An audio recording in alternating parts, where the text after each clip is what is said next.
mungkin salah satunya Bukit Kerang. Bukit Kerang ini di situs cagar budaya tingkat provinsi. Yang terbuat dari kayu bakau yang dahulunya dipergunakan masyarakat untuk masak, mungkin barbecue, dan barang ini diekspor ke Singapura. Namun sekarang ini tidak lagi beroperasi karena kayu bakau.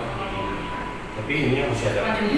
Kalau untuk peninggalannya masih ada. Kebetulan dapur Arang ini menjadi situs cagar budaya tingkat provinsi juga. Alat tangkap untuk jaring besar, ini untuk jaring kecil, dan ini untuk musuh yang ditaruh di tengah laut. Mungkin kedalamannya lebih kurang sekitar 30 atau 40 meter. Bentuk berbeda sesuai dengan fungsinya. Nah ini kapal yang mengangkut daripada hasil tangkapan Itu lebih besar yang mungkin diekspor atau di luar kota. Nah, yang mana Laksamana Cengho ini melewati Selat Malaka yang dia singgah ke Bintan, sebelumnya dia nanti akan ke Jawa, Sulawesi. Jadi dia beberapa daerah di Nusantara ya? Ya. Nah, terkait hal itu, di saat dia datang itu menjadi jalur sutra. Jalur sutra tapi di laut ya Pak? Ya, jalur pelayarannya itu disebut jalur sutra karena waktu dia datang membawa pakaian-pakaian untuk keluar ke Indonesia. Nah, di saat pulang itu menjadi jalur rempah. Jalur rempah. Nah, karena mereka membawa hasil rempah-rempah seperti cengkeh, pala, apa semua untuk dibawa ke Cina. Alat pulau yang saat ini mungkin banyak yang bilang taksi laut Atau pancung beda? pancung Sama beda. Nah, ini transportasi orang dan barang.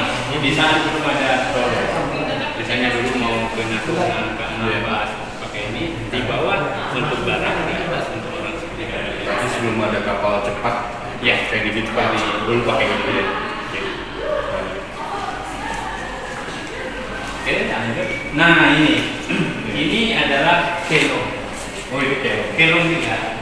Ini adalah kelong karang yang kedalamannya 4 meter sampai 5 meter. Di saat air pasang ikan naik, saat air surut ikan naik. berarti ini di pantai, Ya, di pesisir. di pesisir. Di karang-karang. Dan ini sudah dikenal di masyarakat. Atau benua juga. Ya, semua. Oke, selanjutnya. Nah, ini rumah Melayu Kepulauan. Ini rumah Melayu Kepulauan. Rumah ini versi yang kedua. Nah, versi yang pertama dia bentuk limas, atapnya bentuk limas. Nah, kalau ini bentuk gudang. Terus untuk dindingnya, kalau versi pertama dia susun tegak, itu susun tinggi kasih. Tegak. Nah, kalau yang ini baring, itu namanya susun sirih. Nah, kenapa rumah panggung Melayu ini harus tinggi? Itu pertama sekali menghindari daripada hewan-hewan buas sebelumnya. Mungkin dulu tempat kita itu masih buaya. Dan juga rata-rata ini dulunya di pesisir. Pasang Solo. Dan juga boleh dikatakan ini sebagai anti gempa. Itu dia nggak pakai paku ya? Nggak pakai paku, rata-rata pakai pasak. Mungkin sudah dianggap tradisional. Namun yang tradisional yang sistemnya sistem tanjak cacak, yang ini terapung. Oh itu nancap, yang ini terapung ya? Yang cacak ini permanen, apung bisa berpindah. Jadi untuk kedalamannya ini lebih kurang kedalaman sekitar 17 sampai 20 meter. Nah, yang ini bisa 25 sampai 35 meter. Dan ini bisa berpindah. Ini lebih gampang dipindahin gitu ya? Oke. Tapi yang sekarang ini masih dipakai Pak ya? Pancang ini masih ada kan? Tidak. Karena kan kayu sudah susah. Iya. Boleh jelasin tentang keramik ini. Kenapa kayaknya ini banyak keramik rumah? Ini adalah hasil tangkapan karena ada tangan-tangan yang tidak bertanggung jawab menjarak temuan-temuan yang ada di laut. Ini dari laut Bintan. Dari laut Bintan. Ini ada beberapa yang di laut Makmur dan laut Pangkis. Nah biasanya kan keramik ini kan terkenalnya dari negeri Tiongkok. Kalau ini dari Tiongkok, nggak tahu dari mana Pak? Ini untuk keramik ini dari Tiongkok. Dari Tiongkok. Jadi di saat pedagang-pedagang itu mulai pulang ke negara, di saat tadi jalur rempah, mereka sempat mampir ke Cina untuk mengambil hasil tempahan. Mereka menempa keramik ini di Cina dan untuk dibawa ke negara. Nah, di saat mereka pulang itu cuaca buruk, karena waktu pulang itu di bulan-bulan November dan Desember. Nah, gelombang lagi tingginya, nah kapalnya tenggelam. Nah, tenggelamnya di Selat Malaka yang salah satunya perairan Pulau Bintan. Jadi ini gambaran kehidupan masyarakat Bintan dulu Pak ya? Ya, nelayan pesisir. Nelayan pesisir. Yang kebanyakan rumahnya di pinggir laut dan mata pencarian mereka itu nelayan. Ya, nelayan. Nah, di sini juga ada digambarkan bagaimana kita masuk, bagaimana kita saja, terus alat untuk menangkap ikan di laut, di sampah, ini bentuk salah satu cara pernikahan daripada suku. Nah, mereka menikah di atas sampan dan berdasarkan dengan bawaan atau kemelayuan andaran, mereka tetap melakukan dengan andaran. Ada sendal, terus ada kapur, ada pinang, terus ada juga sabun. Artinya dalam satu hari jalan 24 jam kebanyakan mereka di laut atau gimana Pak? Mereka memang tinggal di laut. Mereka tidak memiliki rumah dan rumah mereka adalah sampan. Makanya mereka di laut. Ya. Makanya mereka disebut dengan orang sampan. Jadi memang mereka aktivitas di sampan.